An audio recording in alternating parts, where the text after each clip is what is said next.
Hello po, isang magandang araw po sa ating lahat and kumusta po kayo? Ako po si Ate Mel and sa lahat ng mga nandito po ngayon, welcome po sa channel po natin, no? Sa ngayon ay nasa Aries na po tayo, no? Ito yung series na tinatawag po natin na Tawas, no? Via Tarot Card. And tingnan natin kung ano po nangyari sa inyo, no? Sa ngayon, Aries, no? Nasa yung mga tao na ipinanganak mula March 21 hanggang April 19, no? Panglimang series po natin to. Ibig sabihin, panglimang linggo na po. And sorry po sa late upload, no? And medyo busy po talaga ang buhay. Anyway, ang mechanics po natin dito is isipin po ninyo nandito po kayo sa akin and nakaharap po kayo sa aking altar. And sa pamagitan po ng ating mahal na Panginoong Hesukristo, basbasan po niya ang ating ginagawa at bigyan po niya ng lakas po ang ating hiling, no? So, unang-una, isipin po ninyo, no, na yung araw po ay nakatutok po dito sa noon nyo and imagine it as vivid as possible, no, na parang talaga siyang flashlight po na nakatutok po siya dito, no. Makakatulong po ito sa pagkawala sa mga masasamang espiritu po, no. And sa pamagitan, salubungin po natin, no, parang yung ating Diyos Ama, and sasalubungin natin sa pamagitan po ng hininga, no, and inhale po. Papasok po dito sa ilong po natin, dito sa bridge nose, papunta po dito sa noo, and i-hold po ninyo. Ibig sabihin, parang i-hold niyo muna yung breath ninyo para po makapasok po dito sa ating bumbunan o tinatawag po natin na chakra. Para po ito yung chakra kung saan tulay papunta po sa buong mundo or sa ating Diyos Ama, no, sa the whole universe, no. Sa akin kasi, ang Diyos Ama is just a force na kung saan siya po ang nagbibigay sa atin ng buhay, no. And then i-hold po ninyo, then i-release po ninyo. Pag-release po ninyo, idaan po ninyo sa bibig. Yan, ito pong lahat po ng hininga dito sa loob ng ating tiyan. Ilalabas po natin yan, no, para po makalabas po talaga yung mga bad energy na hindi na po natin kailangan, no, or parang recycled ba, no. So, huwag lang tayo masyadong seryoso, no, kasi ang hirap ng buhay kapag lagi tayong seryoso, no. Okay, let's begin, no. Okay. Pray muna tayo, no. I believe in God. So, Christatim Hesum Christi Padre Salvami, Christatim Hesum Christi Padre Salvami, Christatim Hesum Christi Salvami, Pater non Deum Christum Salmi, Christatim Christum Igusum. I believe in God, the Father Almighty, creator of heaven and earth, and Jesus Christ, His only Son, our Lord, who was conceived by the Holy Spirit, born under Virgin Mary, suffered under Pontius Pilate, and crucified under... Okay, so let's begin. Aries, no? March 21, April 19. Sa inyo po to. Sanay po kasi ako sa PETSA, guys, no? So, nakafocus po ako sa PETSA, no? Aries, no? March 21 hanggang April 19. Panglimang segment po natin.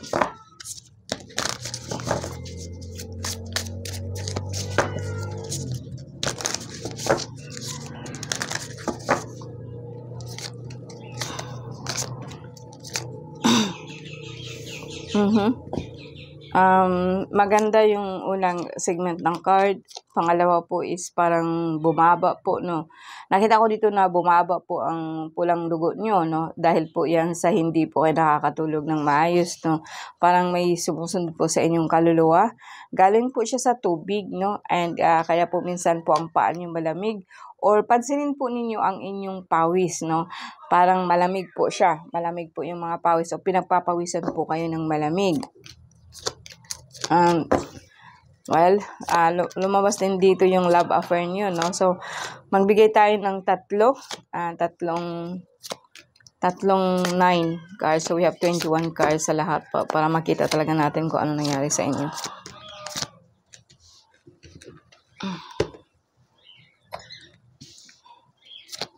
May nakita din akong problema po sa mattress kung ikaw babae. Problema po sa prostate kung ikaw po'y lalaki. Okay. Dito sa unang card po natin, parang may nakita ako na as I said, mababa ang dugo nyo dahil po yan sa hindi po kayo nakakatulog po ng maayos. And pangalawa po is yung pananakit ng ulo, kalahati lang po, dito po sa batok, masakit din po yan, no? And pananakit din po ng likod, lalo na po sa lower back, no? And itong mga itong mga natin, subagang parang piga-piga yung dito sa binti po natin, no? Medyo masakit po siya, no?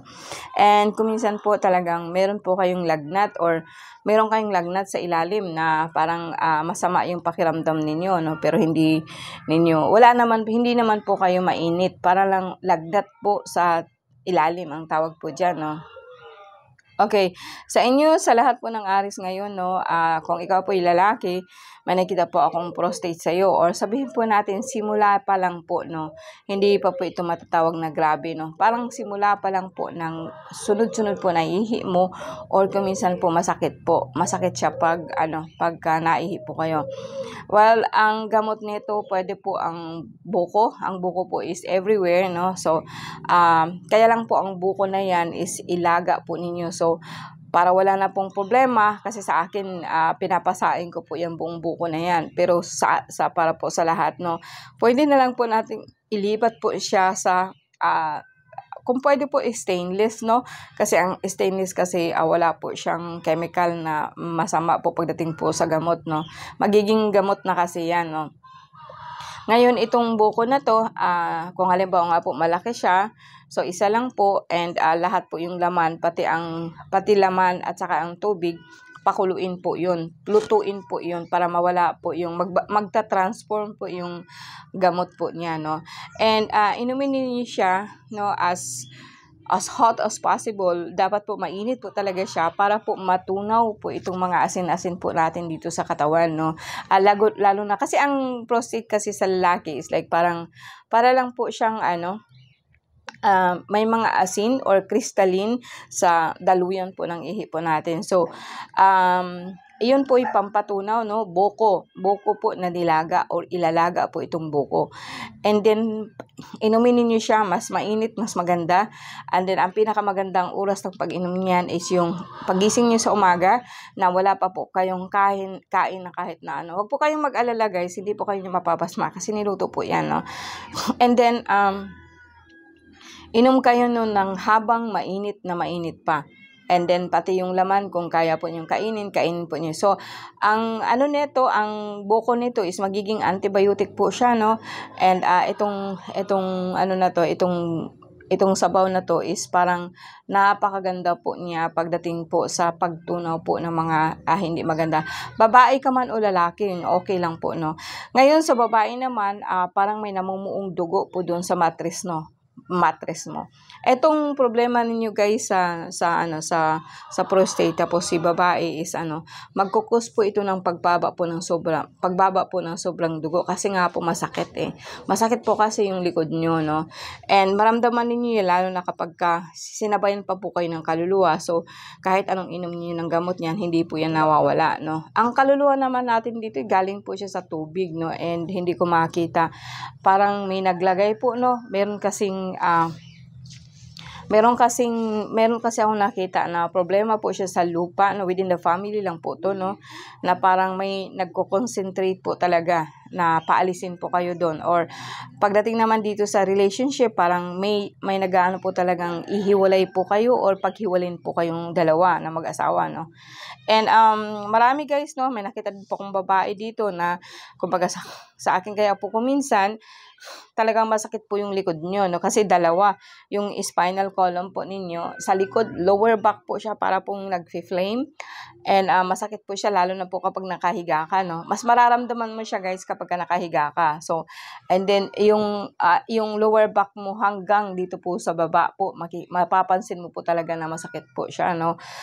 And pananakit ng ulo. Yun po, guys, no, kung wala po kayong makita, kung halimbawa ininom po ninyo yun, tapos hindi pa rin po kayo gumaling, kung mag-reach out po kayo sa akin, nandyan po ang aking cellphone, pwede po kayong tumawag, gumamit na lang po kayo ng Viber, guys, para po dire-diretso po, kasi sa Viber kasi pwede ako mag-send ng mga items para makita po ninyo kung ano po ang pero tingnan ko muna kayo. So, kung in case po may tumawag sa inyo something, no, huwag kayong iwan ng phone number dyan. So, ang sa akin po is i-try po ninyo na mag-reach out po sa akin. Lahat po ng gamit ko, or pag magpapatingin kayo, diretso po kayo sa akin, no. Wala po akong admin, no. dalawa lang, asawa ko lang yung taga-deliver po ng mga gamit at saka yung anak ko tagagawa po ng lahat ng gamot. Okay?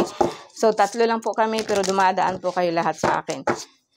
Okay, Aries, March 21, April 19. Tingnan po natin ulit, no? Yes, guys, no, eto, may nakita din po ako dito na sumpa, parang sa akin na talaga pong binanatan po yung source of income ninyo, no? Kaya po, kuminsan talaga pong nasa side po kayo. And, eto naman is like, parang meron talaga pong umihingi po ng hustisya, no?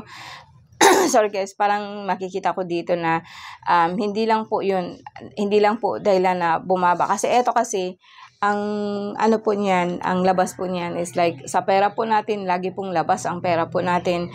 Then, yan na din po yung parang sipon, ubo, no? At saka yung pagbaba po ng pulang dugo natin. Kaya kung minsan po talaga, yung unang tatamaan po niyan is yung tinatawag po natin na spinal column, no? So, kung may problema po kasi tayo sa tinatawag po natin na dugo, so ang tatamaan po niyan yung ating tinatawag po nating spinal column. So, kung napapansin niyo guys, no, may mga tao po na acute po yung UTI at hindi po sila na nakakalakad o hindi na po nakakatayo, no.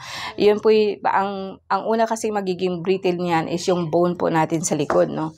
So, i-try po ninyo guys na asikasuhin ang mababang dugo. Pwede po dyan ang tawa-tawa, pwede po dyan ang malunggay. Lahat po yung laga, no. Malunggay, ilalaga din po. Or kung kaya po yung pigain po ang dagta nito, pigain po ninyo. Yan po yung mga natural resources po ng wag lang po kayong uminom ng vitamins, no. Kasi ang natural po na mga pampataas po ng dugo is hindi lang po yun ang aayusin niya, kundi magbibigay po siya ng bagong cell po sa katawan po natin na mapuproduce kaya po tayo gumagaling, no. And sa likod, makikita ko talaga po, masakit po likod nyo, no? Pero lahat po to elementals. Kung sakali po na may mga, siguro after po talaga ng Semana Santa, meron pa akong mga i-release po ng mga bagong gamot, bagong pamamaraan po ng paggamot, no? Eto guys, no, sa lahat po ng Aries, malakas po ang kapit sa iyo ng lahat po ng elementals. Manakita din po ako dito paiba-ibang anyo ng tao po na kung saan ginagawan ka po niya ng hindi maganda. Pero usually, ang tama mo talaga is yung tinatawag po natin na spinal column mo. And likod, Pero ang sabi ko sa babae na parang may problema po kayo sa mattress, hindi po ganun, no? Parang more on, baka bumibigat po ang pakiramdam ninyo sa mattress niyo kasi mababa lang po pero wala po siyang bukol or something. So, tataas niyo minsan, no? Itataas niyo minsan po yung mattress niyo kapag nakahiga po kayo. Pero make sure na the next morning, hindi po kayo maghuhugas po ng malamig. Maghugas po kayo ng medyo maligamgam, no? Sa trabaho to, kaya kung minsan po sa dami ng gastusin, pwede po nating sabihin na sa inyo guys, no, ang parang pagod na din kayo, puro lang kayo trabaho. Eto talaga, stress lang po talaga ang dahilan ng minsan po talagang kaya pag once po kasi na meron po tayong kaluluwang sumusunod sa atin, mahirap po ang hanap buhay. Pangalawa po is like, binibigyan po niya tayo ng sakit kasi malamig po pakiramdam nyo. And masakit ang katawan, malamig, masakit ang ulo, gano'n, no? And usually, may napapansin ba kayo sa sarili niyo na parang hindi po kayo satisfied or parang masasabi po natin na po kayo, yung parang boring ba, naboboring. Baka hindi naman po sapat yung trabaho nyo or sabihin po natin na lagi na lang po kayong naasa.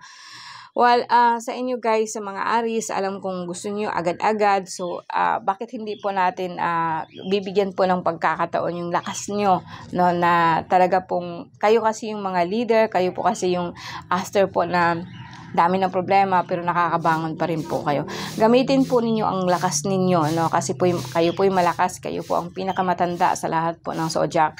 So, guys, you have an old soul, no? Sana po is pakinggan po ninyo ang damdamin ninyo. Kasi kung minsan kasi, hindi lang po kasi nasunod talaga kung anong gusto niyo o kung ano po yung mission niyo dito sa lupa, hindi lang po kasi yun nasunod. Kaya, parang nagkaroon po kayo ng problema po sa buhay.